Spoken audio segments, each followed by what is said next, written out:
Bueno, dentro de un ratito conoceremos la fecha final, supongo que no se modificará, de convocatoria de las elecciones generales en este largo ciclo electoral que hemos conocido durante este año. Pero, en primer lugar, me gustaría comenzar haciendo referencia al último episodio de violencia de género. Han sido 4 mujeres asesinadas en este fin de semana. La última ha aparecido esta misma madrugada en Manresa.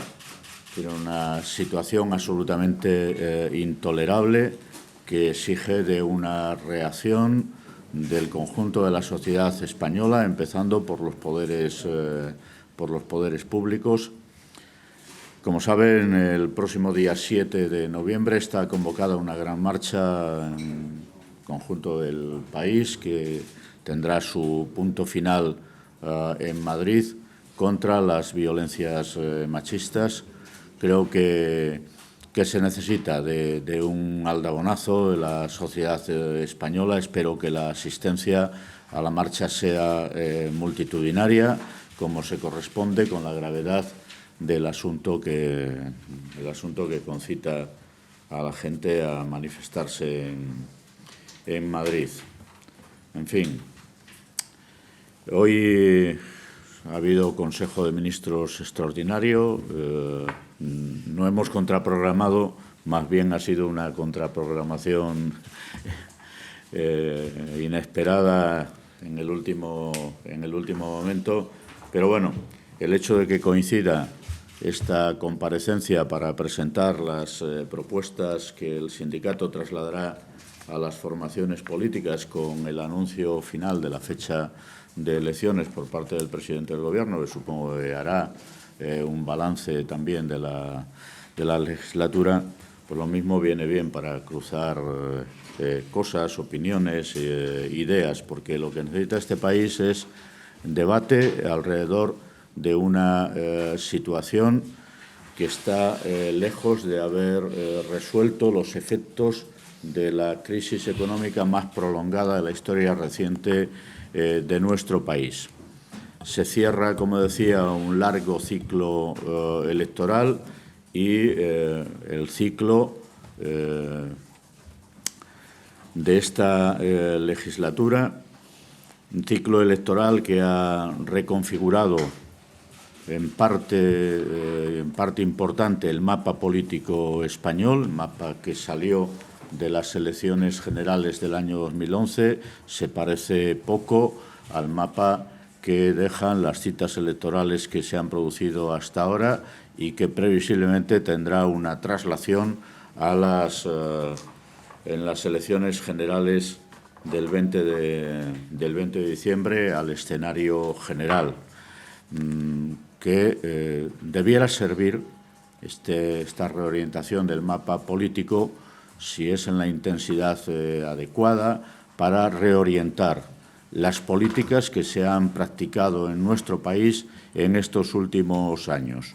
No voy a hacer una caracterización del conjunto de la legislatura, pero sí me interesa, desde lo que es el efecto de las principales medidas que se han tomado para el mundo del trabajo, señalar algunos elementos, ¿no? Tenemos menos empleo que el que teníamos en el año 2011. Hemos asistido en los últimos trimestres a una reducción más estadística que real del desempleo.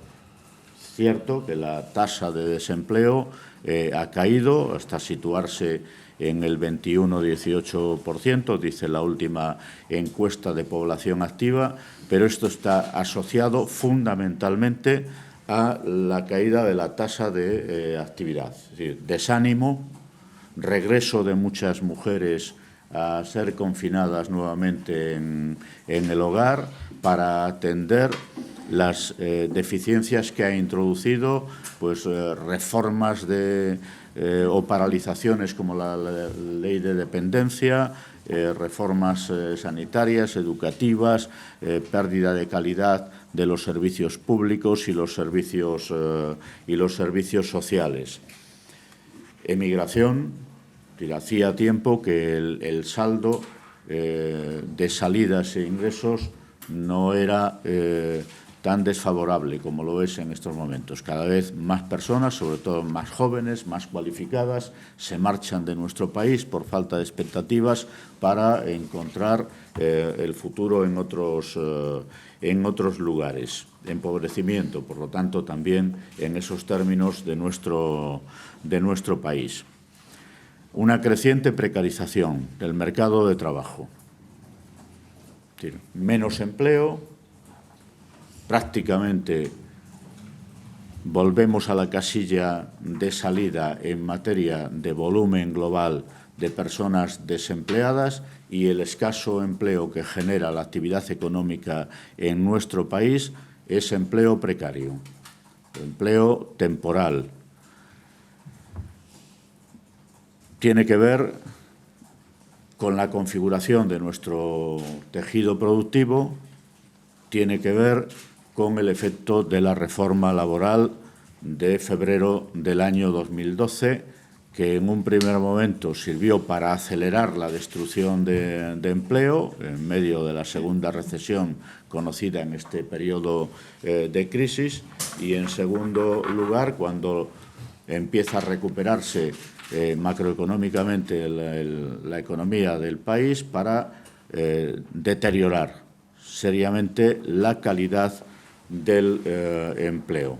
Estamos viviendo los efectos de una importantísima devaluación salarial, tanto en el sector público como en el sector privado de la economía, unida a un retroceso de la igualdad y el crecimiento de la pobreza en nuestro país. Las reformas, las llamadas reformas estructurales, las políticas de ajuste, han derivado en un deterioro de las bases de nuestro modelo social. Sanidad, educación, servicios públicos, servicios sociales, atención a la dependencia. En lo que se refiere al marco de relaciones laborales, hablaba de algunos de los efectos de la reforma laboral, pero lo que hemos asistido es una voladura completa de nuestro marco de relaciones laborales. Hemos conocido ya, por último, una ofensiva judicial contra el derecho de huelga, o conocemos en estos momentos los efectos de esa ofensiva judicial, y una ofensiva legal contra la libertad de expresión y el derecho de manifestación. Y en términos económicos, yo creo que el final de la legislatura se saldaría con una frase. Hemos dejado atrás la recesión, pero la crisis sigue muy presente entre nosotros, sobre todo en los efectos, en las secuelas que la gestión política de la crisis han generado. Bueno, pues es a partir de ahí, de esta caracterización de la situación, que en nuestra opinión habría que situar los desafíos para la sociedad española en la próxima legislatura. Y con el ánimo de cooperar a la elaboración de los programas de los partidos políticos, ahora que faltan del orden de 50 días para la celebración de las elecciones, nos parece el momento oportuno, hecho el balance, de situar las propuestas, porque no es cierto que solo haya una manera de encarar esta fase de la crisis económica. Otra política es posible, y este país tiene una deuda con su ciudadanía. España necesita de un profundo giro social, un giro en la política económica que apueste por una senda distinta a la austeridad a ultranza, que impulse el crecimiento para la creación de empleo y empleo de calidad y la sostenibilidad y la mejora de nuestro modelo social. Es ahí donde se encuentran, en nuestra opinión, los grandes desafíos. Políticas de crecimiento para impulsar el empleo desde una apuesta por la transformación de nuestro modelo económico. España necesita de un plan de choque para el empleo.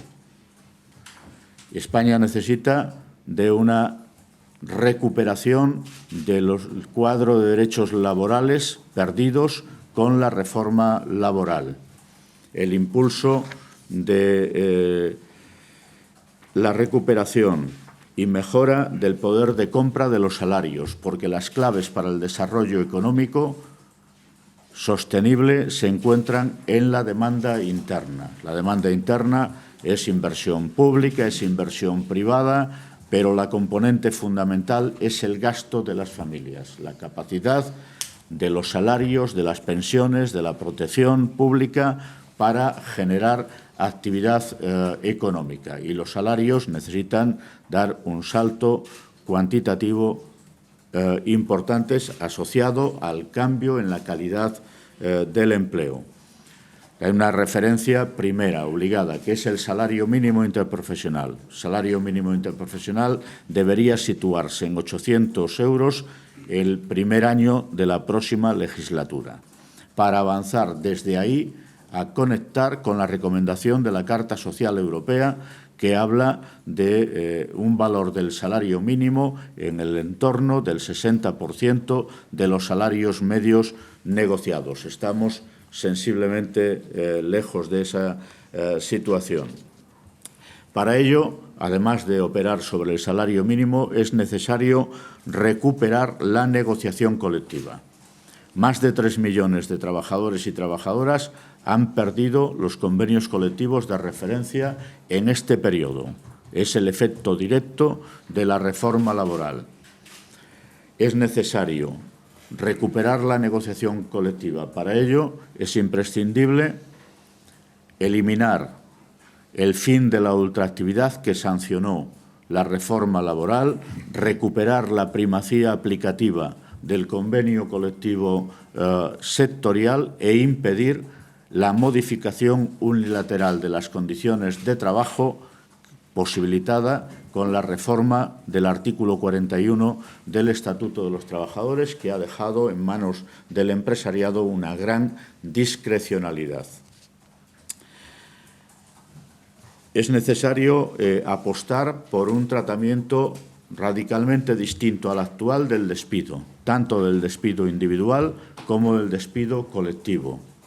Recuperar la intervención administrativa en el caso de los expedientes de regulación de empleo como vía para evitar la altísima judicialización de las relaciones de trabajo en esta parte, el despido colectivo que se ha producido con la reforma laboral.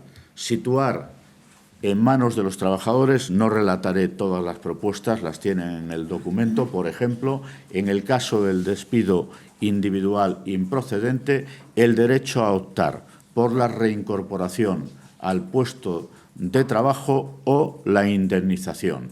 Indemnización que debe recuperar cuantías similares a las previas, teniendo en cuenta, si tenemos en cuenta que la pérdida del puesto de trabajo supone un trauma en unas condiciones en las que recuperar un empleo o acceder a otro empleo está tan complicado en nuestro país, lo normal es que la indemnización responda a esa situación. En fin, son una serie de cuestiones en materia de contratación, eliminar el contrato de emprendimiento que se constituyó con tarifas planas, con despido o sin periodo de prueba, etcétera, etcétera. Es necesario restablecer la causalidad en la contratación temporal. Se ha pervertido desde hace mucho tiempo el uso de la contratación temporal en nuestro país y es imprescindible recuperar la causalidad en este terreno. En fin, proponemos para ello, en relación con el Estatuto de los Trabajadores, su derogación y la elaboración de una Carta de Derechos de los Trabajadores y Trabajadoras, que a la espera de una hipotética reforma constitucional, no entraré a valorar esto en este momento, se establezca a través de una ley orgánica, es decir, que permita la constitucionalización de los derechos de los trabajadores y trabajadoras en nuestro país frente a los efectos de las últimas reformas laborales. El derecho al trabajo como condición de ciudadanía en nuestro país, el derecho en el ámbito laboral a la no discriminación directa o indirecta, el derecho a la ocupación efectiva, el derecho a la salud y la seguridad en el trabajo, el derecho, tanto a nivel individual como colectivo, a la libre sindicación y a la acción sindical en la empresa, el pleno reconocimiento de la negociación colectiva, son elementos básicos que debiera contener esa Carta de los Derechos de los Trabajadores y Trabajadoras, insisto, anclada en una ley orgánica que le dé rango constitucional. En fin, son toda una serie de medidas que van desde la protección social, la necesidad de la recomposición del sistema de protección social en nuestro país. Ahí tienen una serie de propuestas, ampliación del periodo de percepción de la protección por desempleo, un mínimo de 6 meses frente a los 4 actuales, un máximo de 3 frente a los 2 actuales, aproximar la protección, la cobertura al último salario percibido, el establecimiento de una renta mínima garantizada, la ILP que hemos puesto en marcha con la Unión General de Trabajadores, vendría a completar con esa prestación de ingresos mínimos un sistema de protección en situación de desempleo que ha saltado por los aires, que ha saltado por las costuras como consecuencia de la larga duración, de la crisis económica y de las reformas introducidas, particularmente la de agosto del año 2012, que ha venido a debilitar la protección en nuestro país. No comentaré estadísticas que son sobradamente conocidas, que acabamos de ver en la última encuesta de población activa, pero ahí en ellas se encuentran los elementos que más que justifican esta necesaria reforma de nuestro sistema de protección al desempleo. Y termino con un capítulo para nosotros tremendamente importante, que es el de las pensiones públicas. Nuestro país tiene un doble problema en materia de sistema de pensiones públicas. Primero, es coyuntural, tiene que ver con los efectos de la crisis. Como saben, se está acelerando el consumo del Fondo de Reserva de la Seguridad Social. Hace tiempo hicimos una propuesta que, a modo de puente, pretendía transitar por la crisis. Se han deteriorado, se han reducido los ingresos de la Seguridad Social como consecuencia de la caída del empleo y, en segundo lugar, por el deterioro de la calidad del empleo en nuestro país. Es necesario incrementar las cotizaciones sociales, la recaudación a través de las cotizaciones sociales, mejorar las bases de cotización de determinados colectivos. No me extiendo demasiado porque tienen todas estas propuestas en detalle en el documento, y evitar de esta forma el consumo anticipado del Fondo de Reserva de la Seguridad Social. Y de forma estructural, la Seguridad Social necesita incrementar sus ingresos para que las pensiones futuras en nuestro país tengan al menos la misma calidad que tienen las pensiones actuales, que en muchos casos no es demasiado. Es necesario completar la separación de fuentes de financiación. Se puede operar sobre varios factores que ahí se plantean, pero la Seguridad Social necesita de ingresos adicionales. Una parte tiene que venir del cambio de política económica, del impulso de la actividad económica y la creación de empleo, y la otra a partir de un incremento estructural en términos de PIB de los recursos para la seguridad social. En fin, encontrarán también una propuesta bastante completa de reforma fiscal o ideas en relación con el sistema financiero, como por ejemplo la consolidación de una banca pública en nuestro país que garantice, entre otras cosas, la evitación de zonas de exclusión financiera y el acceso al crédito de las pequeñitas empresas y las familias españolas.